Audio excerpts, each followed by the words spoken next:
Washington Journal continues. Well, we're pleased to have Representative Walter Jones, a Republican of North Carolina, join us here on the Washington Journal for the first time. Congressman Jones, you serve on the Armed Services Committee. The military authorization debate is going on right now in the House. Do we spend enough, too much, or the right amount on our military today? Well, Peter, the issue is that we continue to spend so much money by sending our men and women around the world to take care of the world. I am a person who believes sincerely we need to rebuild the military. But when you look at the fact that we continue, Pat Buchanan has a great quote, and I like to use it very quickly. Is it not senility to borrow from the world to defend the world? We're a debtor nation.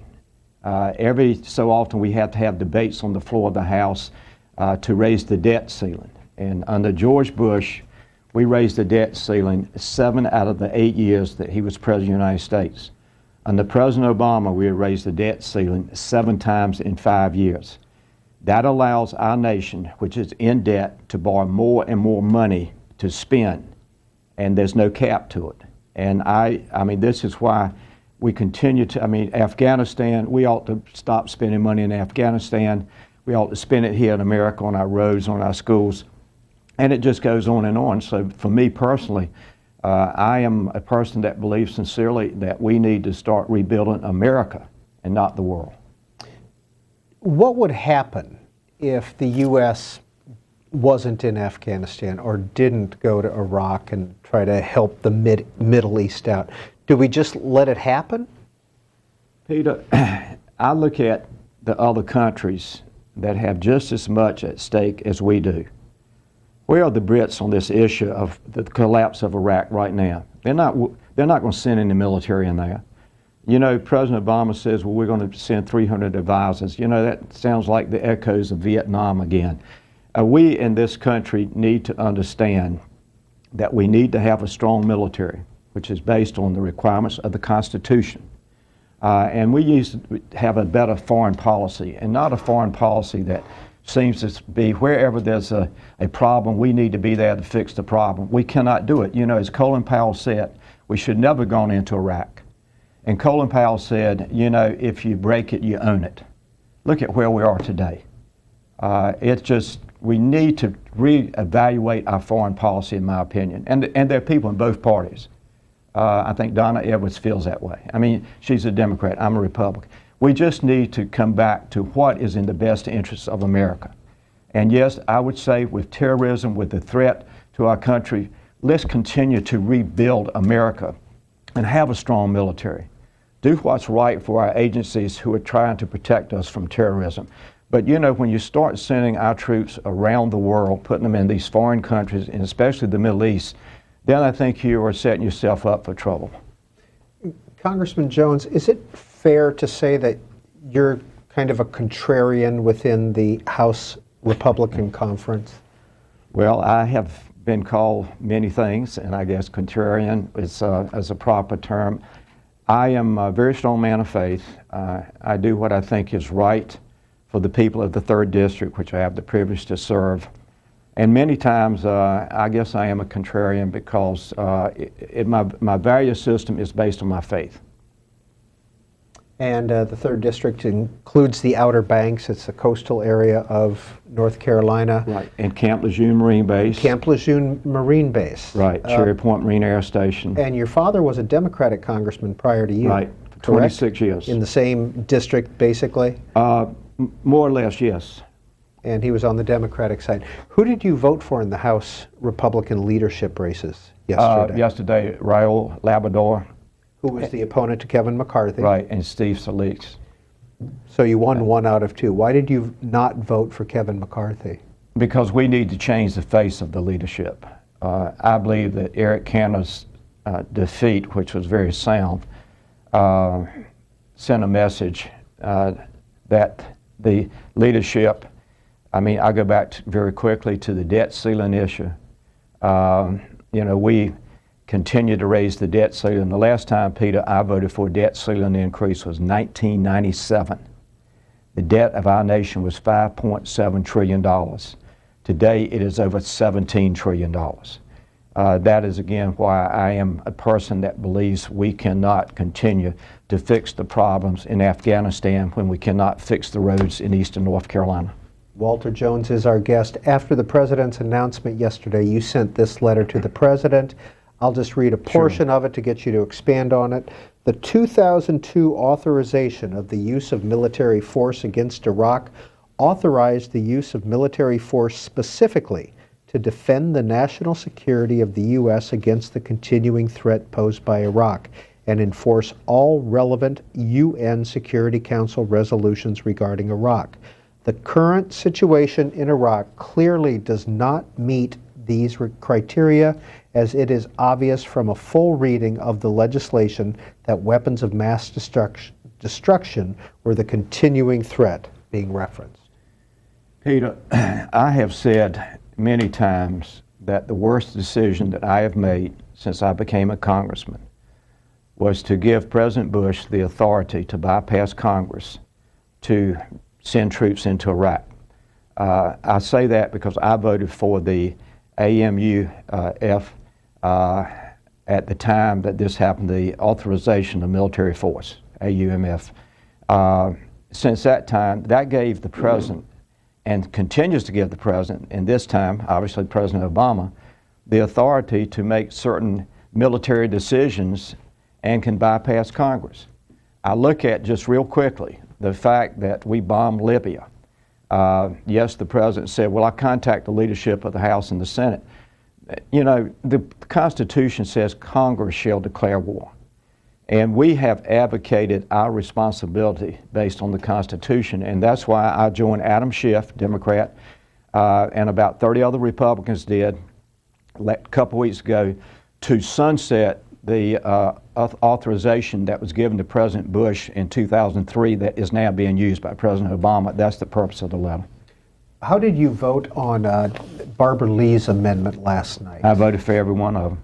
You voted for Barbara? Yeah. Were you the only Republican to vote for Ms. Lee's amendment? No, we had, I was interesting last night, I think we had, I have not been able to check the scorecard, if I can say it that way, today, but I think we are beginning to see more and more Republicans that are voting like I'm trying to say, that we cannot continue to police the world. We have got to come back to fixing the problems of America. And when you are a debtor nation, as I said just a moment ago, when you're a debtor nation, you have no business borrowing more money to spend in Afghanistan. We have had, in a bipartisan way, morning breakfasts with John Sopko, Inspector General of Afghan Reconstruction. And what he tells the public and what he tells us in Congress is that the waste, fraud, and abuse is worse today in Afghanistan than it's ever been. We build their roads, we build their schools, and the Taliban blows it up. And yet we can't fix the roads and schools in America. And finally, Congressman Jones, before we go to calls, who would you like to see as President of the United States? I like Rand Paul, I like Ted Cruz, and I'm sure there are others that would offer themselves. I want a person that will understand that we have to have a strong military, that we need not to have a foreign policy where we decide that we need to police every country in the world. Sometimes we hear maybe the simplified argument, interventionist versus, or internationalist versus isolationist. Is that fair? Well, again, definitions apply in some situations, and some definitions don't in other situations. The issue is every great nation, I'm not a great historian, but I did study history in college, and every great nation that has, from the Spanish to the French to the Romans, any great nation that started to go around and take other territory around the world eventually failed. And I think we in America are in the 11th hour of a 12-hour clock. I really do. You look at our monetary problems, you look at the problems here in America, but yet we continue to want to say that we can bring, a sanity to the chaos in Iraq. I don't think we can. Let's go the diplomatic route. Let's get other nations to join in this. Let's get other nations to take the lead. We're always taking the lead. But yet we're always having a debate every 12 months to raise the debt ceiling so we can borrow more money to spend. And it's also that money that we're borrowing to spend goes overseas. Walter Jones is our guest. Robert in Laurel, Maryland. You're the first caller, independent line. Robert, go ahead. Yeah, good morning. Good morning. I've done a lot of research on the Afghanistan situation, and to add to your point about the chaos of the money pit that it's been, the Washington Post and New York Times have reported that our contractors from the United States have to bribe Taliban. So we're bribing the Taliban to let us build roads or schools or hospitals, and then they go in and destroy them. It's been a lose-lose situation. Same thing with Iraq. And it looks like the media and politicians are aiming at going back into Iraq, and it's a big mistake. Robert, your point and your understanding is so correct. That is what, John Sopko, he has been on shows, I think he's been on C-SPAN, and he has articulated your concern and your point, and this is what does not make sense. I have Camp Lejeune down in the district. I talked to the Marines. I don't have that kind of background, but I talked to the Marines. I went over to Walter Reed 3 weeks ago.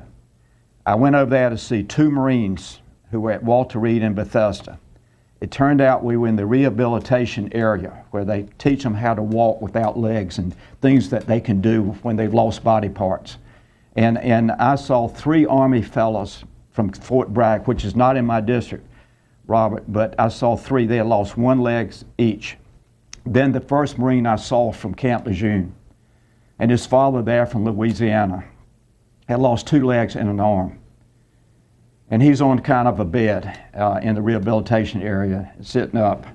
And I look in the eyes of the father, and what I see in the eyes of the father, hurt, sadness, pain, and worry.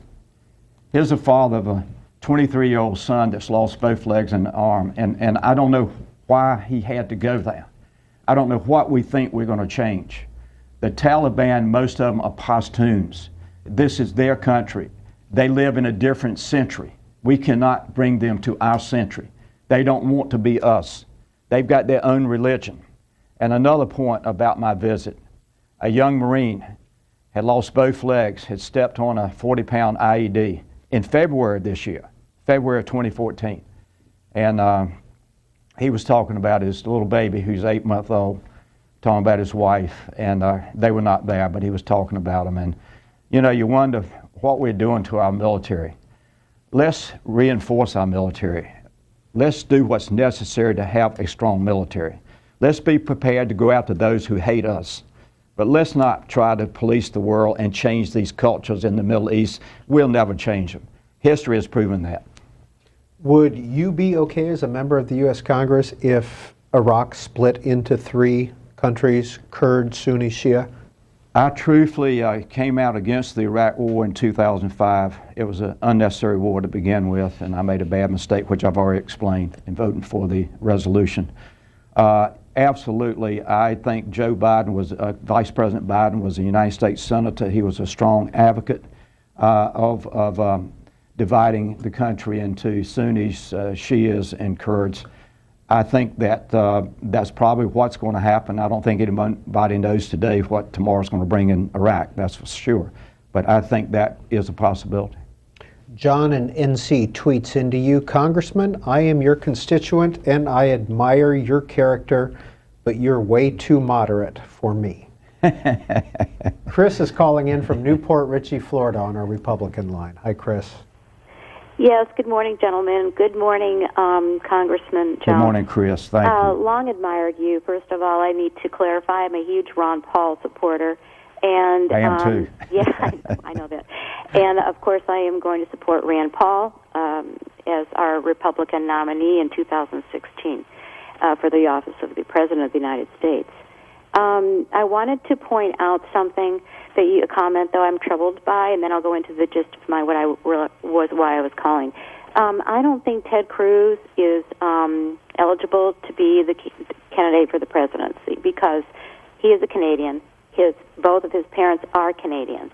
I don't believe, even though he just relinquished his Canadian citizenship, I don't believe that qualifies him for being a candidate. Okay, that out of the way. I wanted to talk about Kevin McCarthy, and I am pleased to hear that you were backing Mr. Labrador. I think he's probably would have been our best guy to put in there. I don't know a whole lot about him, but what I do know I like, because I think he's in defense of our liberty. I'm sorry that Kevin McCarthy made it, because he's not much better than Eric Cantor. And then I wanted to go into, just real quickly.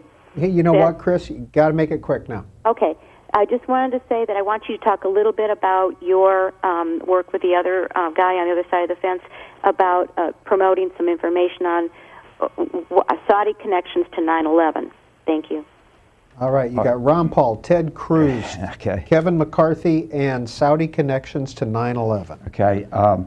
Chris, first of all, my comment was a response to Peter about whom maybe would be your choices to be the president. I could add Michelle Bachmann. There are other people I could add. So I was just responding to Peter's question about whom I would like to see run for the presidency on the Republican side.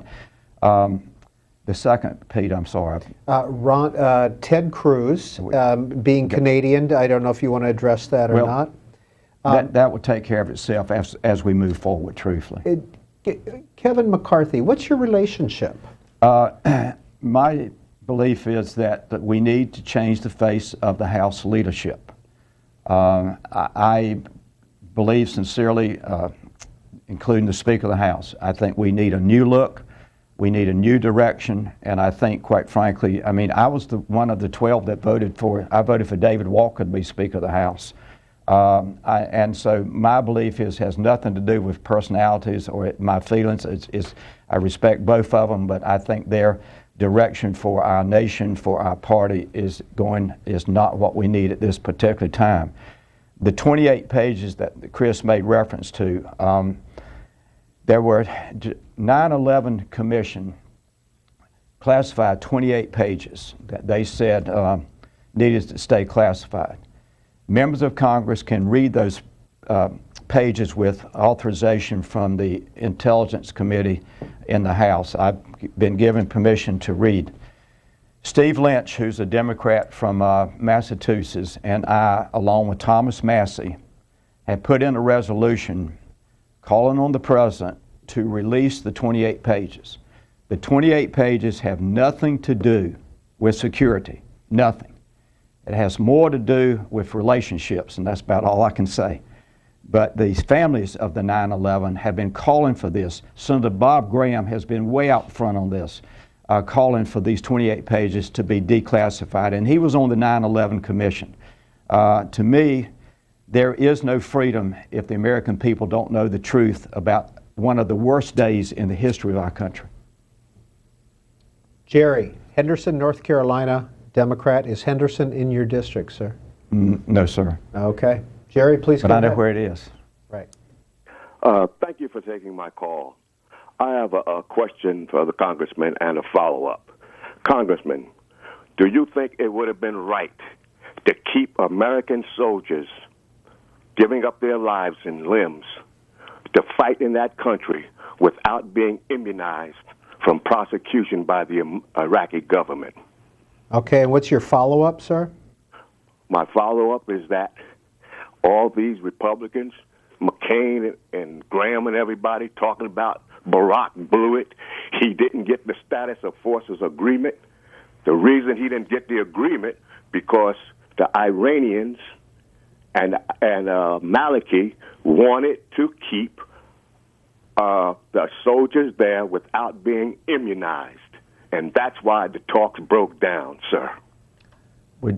Jerry, I don't know in detail what your point, what you were saying. I'll just accept it, though. I will accept it, but you're right. The Iranians and Maliki did not want our military there, and so therefore I don't think the president had any other option but to do what it's their country.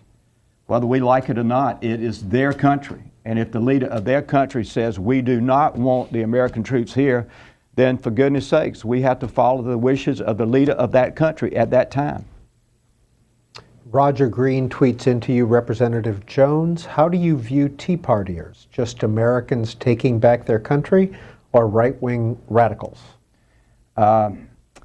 Citizens who believe in the Constitution, who want to take back America. I am not a Tea Party type person, but I am a conservative, and I lean toward being a libertarian. But I can honestly say that anyone that believes that we should live by a Constitution and as a man of faith, the Bible, I believe we'll have a better America if we can come back to those two documents. You had a tough primary a month ago. I sure did. We had the outside groups. Peter, I have said that the two worst decisions by the United States Supreme Court since I have been in Congress, Roe v. Wade, I'm a pro-life member of the House, and Citizens United.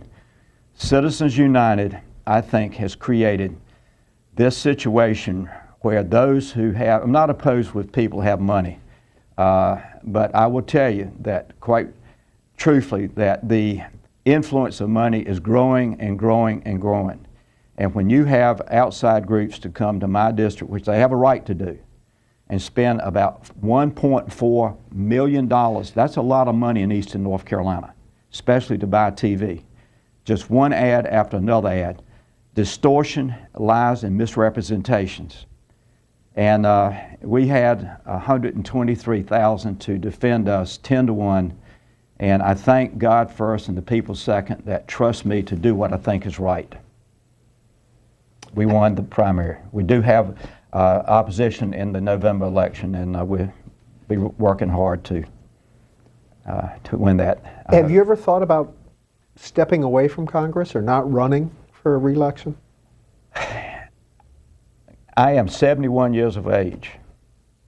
God has given me an unbelievable amount of energy and fight.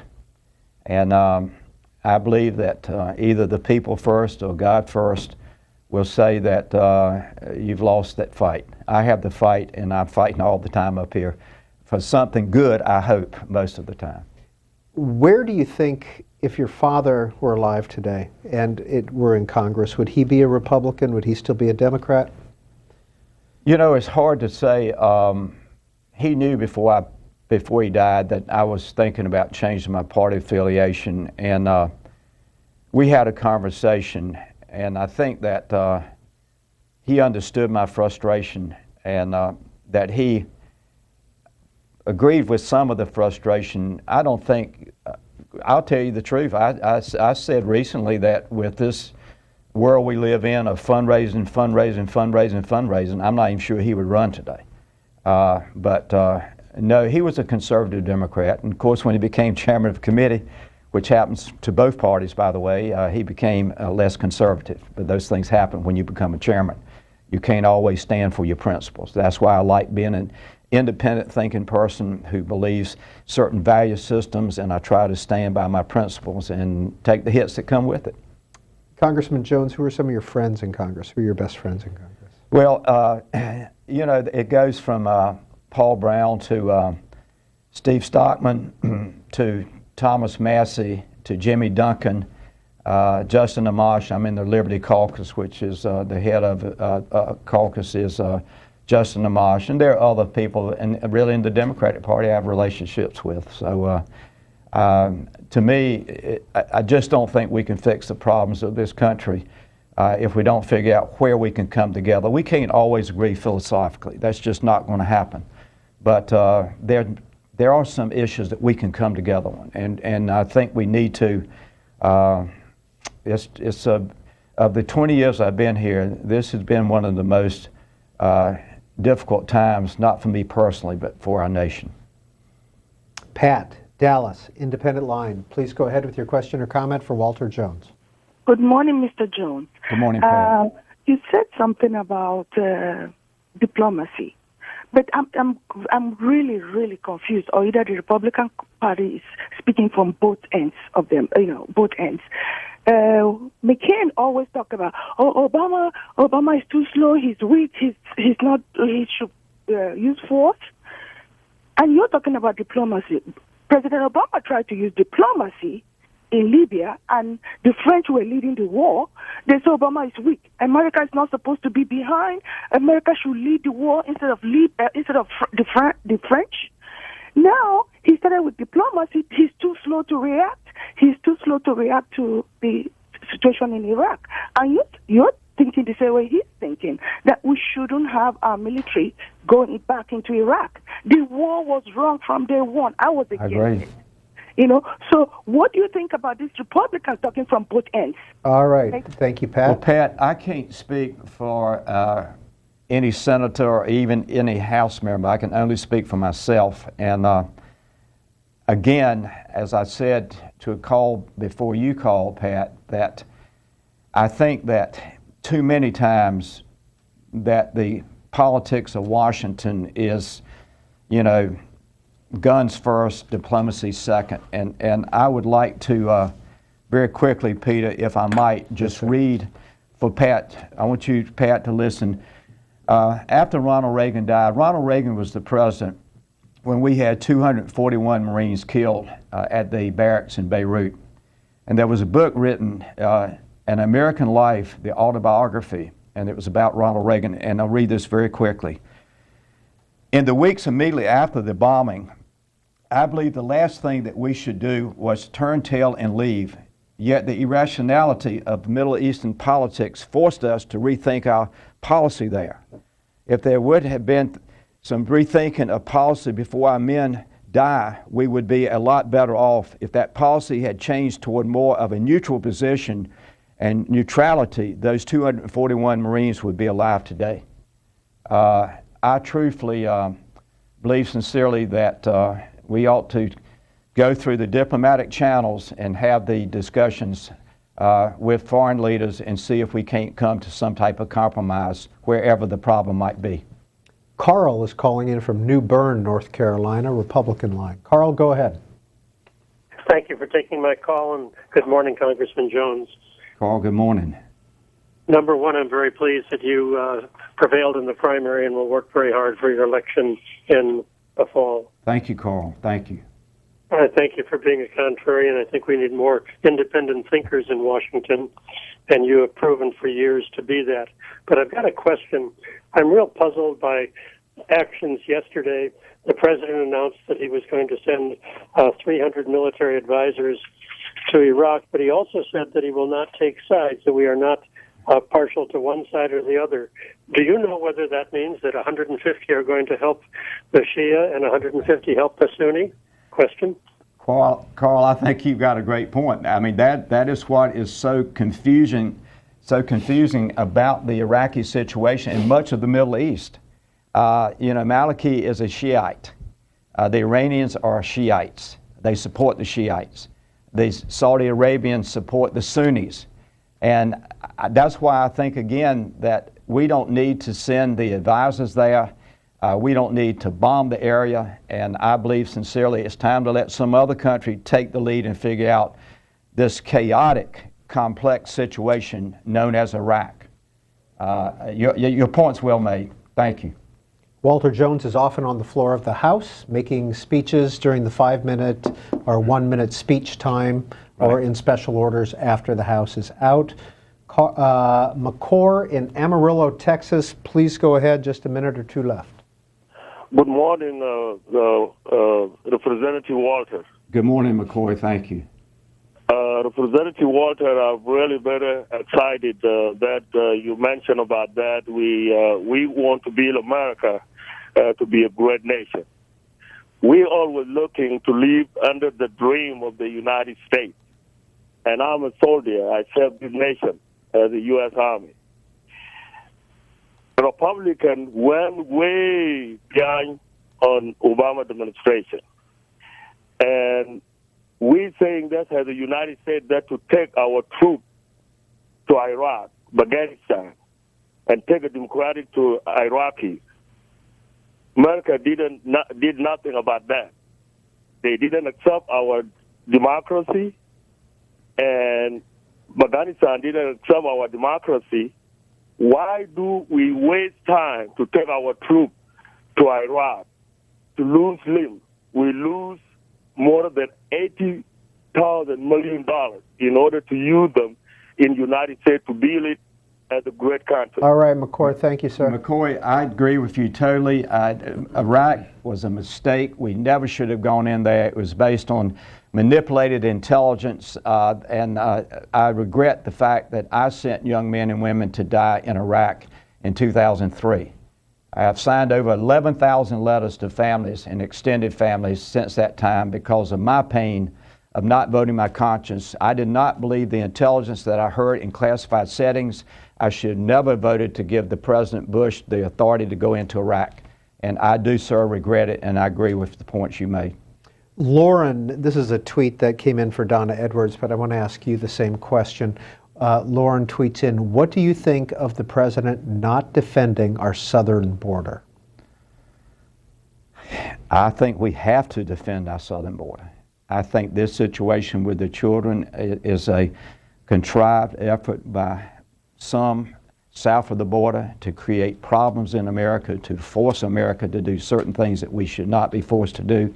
And I am for securing the borders. And I am for the governors of the states that are severely impacted to have the right to do whatever they need to do to protect their borders. Another tweet for you, and this is a little out in left field, so I don't feel obliged to answer it, but Peripatetic Apostate asks, out of curiosity, what do you think of John C. Calhoun?